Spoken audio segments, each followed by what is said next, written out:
రామగిరి మండలం సింగరేణిలో కాంట్రాక్టు కార్మికుడు ఒక్కరోజు డ్యూటీకి రాకపోతే పెనాల్టీ పేరిట 500 రూపాయలు రికవరీ చేయడానికి నిరసిస్తూ జూన్ 25వ తేదీన RG3 GM ఆఫీస్ ముందు జరుగు ధర్నాను విజయవంతం చేయాలని ఈ రోజు OCP 1 OCP 2 ప్రాజెక్టులలో కాంట్రాక్టు కార్మికుల మీటింగ్ నిర్వహించారు.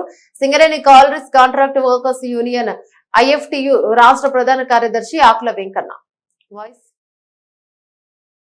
మాట్లాడుతూ కాంట్రాక్టు కార్మికుడు ఆరోగ్యం బాగోలేక కుటుంబ పరిస్థితి బాగోలేక ఒక్కరోజు డ్యూటీకి రాకపోతే 500 రూపాయలు చేసిన మాస్టర్ నుండి సంబంధిత కాంట్రాక్టర్స్ కార్మికుని వేతనం నుండి రికవరీ చేయడం జరుగుతోందని ఇప్పటికీ OCP 2 ప్రాజెక్టులో ఒక కార్మికునికి 3వ నెల 3500, 4వ నెల 4500, సివిల్ విభాగంలో నెలకు 1500 నుంచి 3000 రూపాయల వరకు రికవరీ జరుగుతుందన్నారు.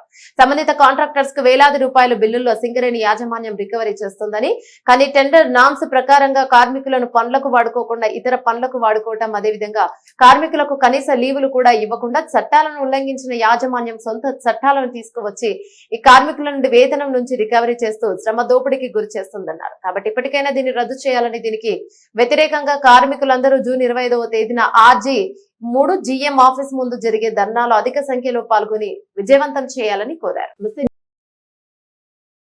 ఇవ్వకుండా ఇప్పటికే శ్రమ దోపిడీకి గురి అవుతున్నారు. అలాంటి క్రమంలో చేసిన మాస్టర్లు మరి రికవర్ చేయడం అంటే ఇది ఇంకా దుర్మార్గమైన చర్య. ఇది ఎక్కడ కూడా లేని ఈ యొక్క చట్టాన్ని ఇలా తీసుకొచ్చి కార్మికులను మరీ దుర్మార్గంగా మరి శ్రమ దోపిడీకి గురి చేస్తున్నారు.